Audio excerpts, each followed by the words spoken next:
a gente passa a destacar a partir de agora esse assunto da CPI, porque foi aprovada na reunião desta terça-feira, dia 11, a convocação do ex-ministro do Gabinete de Segurança Institucional, general Gonçalves Dias, para entender qual a relação do governo Lula com o movimento.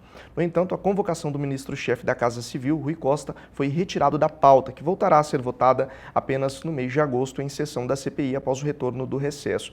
A gente conversa a partir de agora sobre esse assunto. O deputado Ricardo Salles deve entrar daqui a pouco trazendo detalhes sobre isso e também com a advogada Luana Ruiz, que já está aqui ao meu lado. Luana, bom dia, seja bem-vinda.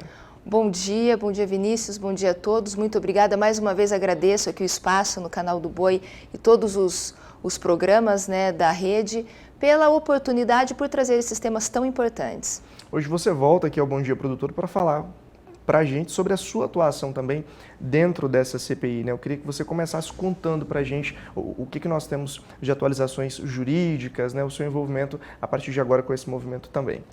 Então, em verdade, a minha atuação técnica, a minha atuação profissional e o meu universo de trabalho e de desenvolvimento de pesquisa é na questão de demarcação de terras indígenas e do conflito fundiário a partir das invasões indígenas.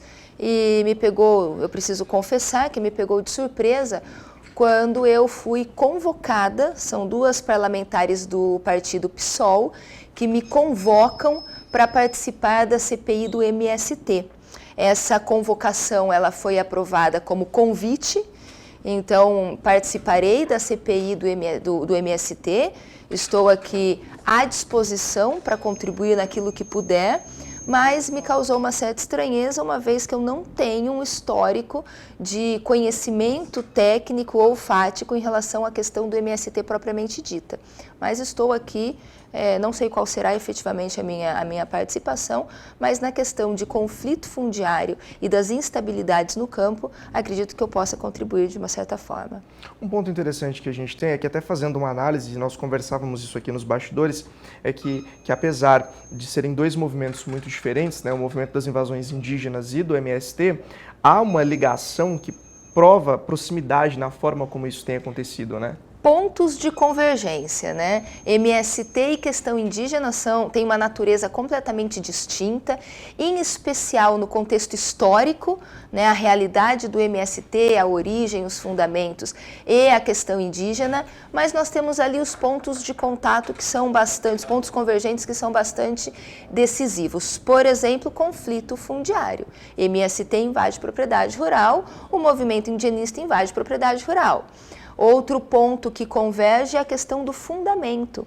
Nós ali acompanhando algumas sessões da CPI, houve uma explicação daquela famosa invasão dos sem terra lá naquela empresa Suzano. E a justificativa é de que o MST invadiu a empresa como forma de pressão para que saísse um acordo ali em uma mesa de negociação.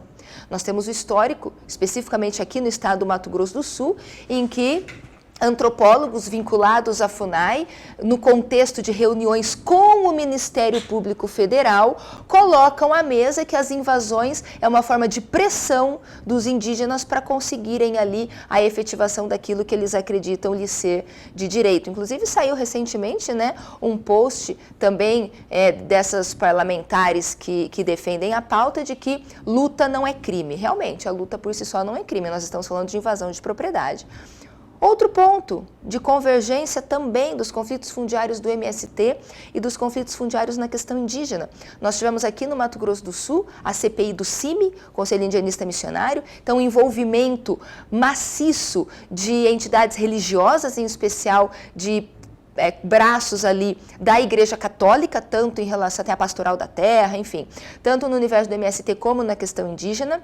E nós tivemos na Câmara dos Deputados a CPI FUNAI e INCRA. E nessa CPI lá na Câmara dos Deputados FUNAI e INCRA, constatou-se no universo das invasões por indígenas financiamento das invasões por ONGs, inclusive financiamentos internacionais.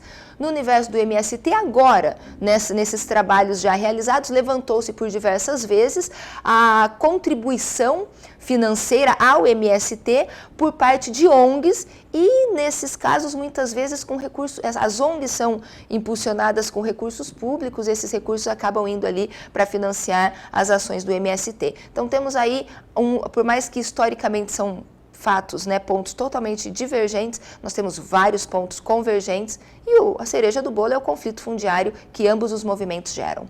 Agora, havia um medo muito grande, né, quando a troca do governo no período de transição começou, porque especulava-se que o número de invasão cresceria muito, né, tanto por indígenas quanto do movimento sem terra. De fato aconteceu, a gente teve um número muito expressivo no início do ano, foi até, de certa forma, recorde, as invasões aconteceram num tempo muito pequeno, muitas invasões, só que com a instalação da CPI, uma diminuição muito significativa, né, nesse período houve apenas uma invasão. Como que a senhora avalia esse período, essa chegada e essa atuação da CPI para tentar impedir que novas invasões aconteçam e investigar o que já aconteceu? Bom, a CPI, ela é uma investigação, certo? Se eu estou praticando uma conduta e eu tenho convicção de que a minha conduta é legal, é legítima e que eu estou nos ditames da lei, quando começa uma investigação, eu não preciso parar aquilo que eu estava fazendo diante da convicção da legalidade e da legitimidade dos meus atos. Agora, se o MST promoveu, do começo do governo Lula até a abertura da CPI, 56 invasões. E da abertura da CPI até hoje, essas invasões estagnaram, é porque a leitura possível de ser feita é que há realmente a compreensão de que aquela conduta, eu não vou usar o termo ilegal, porque hoje nós somos, né, condenados até pelo pensamento, então de que são condutas ali pelo menos questionáveis ou ilegítimas e acharam melhor puxar o flap.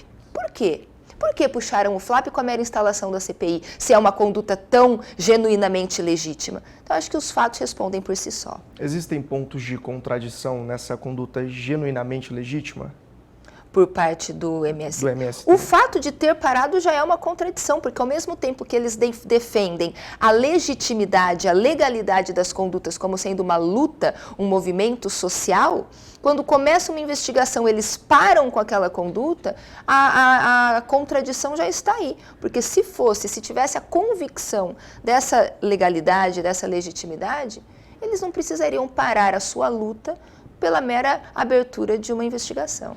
Agora, Luana, é importante destacar também que há uma diferença na forma como a penalização é aplicada para o movimento de invasão indígena e para o movimento sem terra, né? Como que é essa aplicação da lei para esses grupos distintos? O fundamento, porque o que acontece? Quando o MST busca, né, ele vai para uma invasão como forma de pressão ou luta, ou o que quer que seja, que tentam legitimar o crime de invasão de propriedade privada, o fundamento ali é reforma agrária, o tripé da função social da propriedade, e se a propriedade não cumpre com a sua função social, ela é apta a ser desapropriada para fins de reforma agrária. Nós temos um elemento ali muito objetivo, um critério bastante objetivo. Sendo a propriedade comprovadamente legal, legítima e estando cumprindo com a sua função social, aquela invasão ganha contornos de irregularidade e vai ser cumprida uma reintegração de posse. Na questão indígena é diferente. Quando existe um conflito fundiário e uma invasão, o fundamento é de que aquela terra é tradicional, de que existe uma cosmovisão, que é a visão do mundo, uma cosmovisão da comunidade indígena, de que aquilo ali é a sua alma, é o seu território, é a sua essência enquanto ser humano. A subjetividade na questão indígena amarra as mãos da justiça e dos produtores rurais na sua defesa. Aí vem com laudos antropológicos e essa conturbada indefinição, marco temporal ou indigenato, se for indigenato tudo pode ser terra indígena, então não é uma invasão, é uma retomada porque ninguém invade o que já lhe pertence. Então por conta desses contornos interpretativos e jurisprudenciais da questão indígena, a solução fica nebulosa, diferente da questão do MST. Mais fácil você retomar uma terra que foi invadida por um movimento sem terra. Muito mais fácil pela objetividade dos critérios legais. Agora, a sensação que a gente tem quando fala dos indígenas é que é uma questão que ela fica travada, né? Se apresenta uma solução, mas a solução não pode ser cumprida. O Estado precisa, então, indenizar esse produtor, acaba não indenizando o produtor. Sai a ordem de reintegração de posse para que a propriedade seja devolvida ao dono que é de direito, não é devolvida porque há ameaça de conflito. Quais passos, o que fazer numa situação como essa? Olha, nós não temos uma receita do bolo para resolvermos o problema. Mato Grosso do Sul hoje tem o quê? Quase 200 propriedades invadidas. Acredito que nós não temos nenhuma unidade da federação que não enfrente conflito fundiário. Como que nós vamos resolver um problema tão genérico, né, em todo o território nacional com uma receita do bolo? O que nós precisávamos? Nós precisávamos que começar do mais fácil. Qual é o mais fácil? As invasões que aconteceram por último, que esses grupos indígenas acabaram de invadir, cumpra essas reintegrações de posse. É muito difícil pensar, vamos começar lá por Antônio João, que é a minha casa. Os índios estão lá há 25 anos, adultos que hoje são adultos nasceram lá, são quase 2.000 indígenas. Vou tirar esse pessoal de lá e colocar onde? Agora, nós temos invasões mais recentes, Coronel Sapucaia, uma invasão que aconteceu no final do ano passado, tem 8, 12 indígenas ali, não mais do que isso. Essas pessoas têm casa, essas pessoas têm suas residências. Vai deixar com que essa invasão atinja 10, 15, 20 anos para lá na frente falar não tem mais como solucionar? Soluciona pelo mais fácil, vamos fazendo daqui para trás. E isso é o quê? É uma educação também que nós vamos dando para a nossa sociedade e para a nossa sociedade de comunidade indígena. Mas não pode, porque é tradicional, porque eles são os primeiros habitantes e donos naturais destas terras. E aí entra a conturbada ideologia para destruir a segurança jurídica e o Estado democrático de direito. A partir disso, os passos que nós já temos dados aí nesses últimos anos, a gente conversa sobre marco temporal já faz um bom tempo, que é um dos pontos que pode trazer uma luz no fim do túnel para o produtor rural. O que nós temos hoje de avanço nessa questão? Bom, o marco temporal ele está hoje no Congresso Nacional e no Supremo Tribunal Federal. Então, nós temos uma vertente política e uma vertente jurídica discutindo o marco temporal. Lá no Congresso Nacional, na Câmara dos Deputados, foi o PL 490, aprovado, agora vai para votação no Senado, do Senado para o presidente da República, sanção ou veto.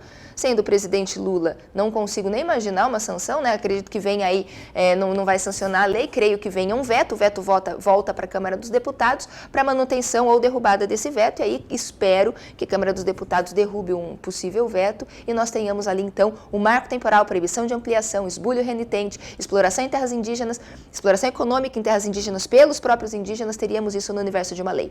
Enquanto isso, a mesma matéria tramita no Supremo Tribunal Federal, lá naquele recurso extraordinário. Nós tivemos uma primeira decisão do Edson Fachin, que é o relator, votando pelo indigenato. O Brasil inteiro já é terra indígena, o índio pode ter qualquer centímetro quadrado de terra que ele quiser, independente de processo administrativo demarcatório. Consta no voto do ministro Edson Fachin. O segundo voto apresentado foi o voto do ministro Cássio Nunes, traz o marco temporal, os indígenas vão ter as terras demarcadas desde que as estivessem ocupando e habitando em 1988 de forma tradicional.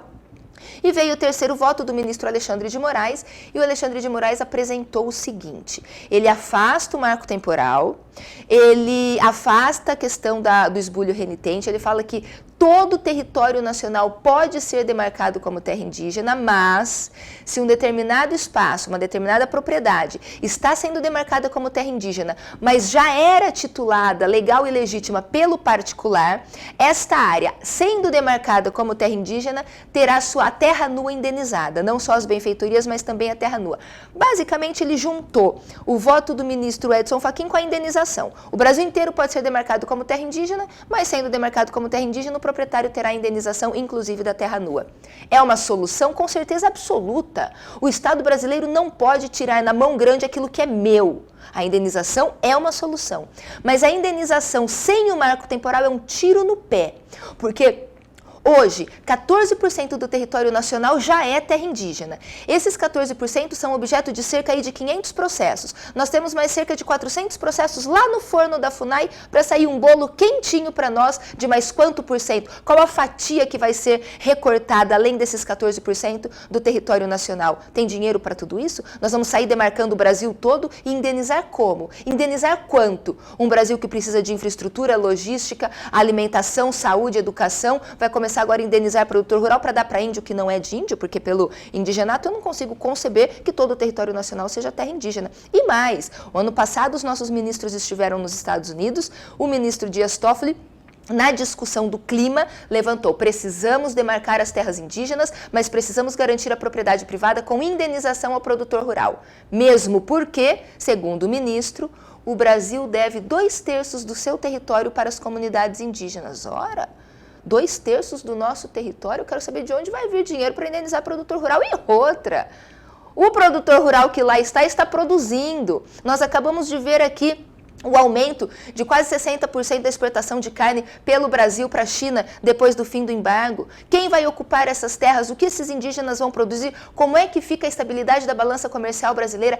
É muito séria essa questão para nós ficarmos aí pensando em cosmovisão. Não dá para cruzar os braços e esperar que alguma solução desça do alto, né? A gente precisa fazer alguma coisa.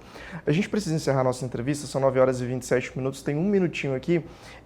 Infelizmente o deputado Ricardo Salles não conseguiu acessar o link que foi encaminhado para que ele participasse com a gente ao vivo, mas nós vamos remarcar essa entrevista para que ele volte. Inclusive, a Luana também é convidada para voltar aqui e trazer mais informações. Mas, Luana, para a gente encerrar aqui, tem mais um minutinho ali. 2 braços que precisam ser resolvidos, o MST caminha um pouco melhor em relação à questão do indigenato para o produtor. Qual é o seu recado? Como que ele pode se preparar aí para os próximos capítulos? Mas só aproveitando um minutinho para falar do MST, uma coisa importante, é palatável, é uma pauta bonita, todos produzindo, terra para todos, dignidade para todos, alimento acessível, seria o mundo ideal, né? Nós não vivemos no mundo ideal, mas quando você entra lá no site do MST, 2 pontos eu acho que merecem destaque. Para você, que nos acompanha e que às vezes pensa que reforma agrária, não é reforma agrária, que esse movimento criminoso de invasão de propriedade privada pelo MST talvez não seja tão criminoso assim.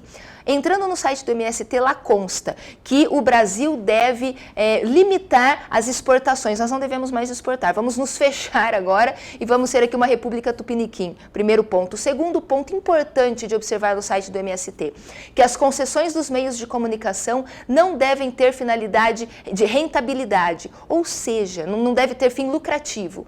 É o que? A estatização dos meios de comunicação. Então nós estamos ali diante realmente de pautas ideológicas socialistas e comunistas e esse mal tem que ser extirpado pela raiz, é a publicização da propriedade privada, é o que pretendem. Ao produtor rural, acredita, produza que nós não vamos perder essa guerra.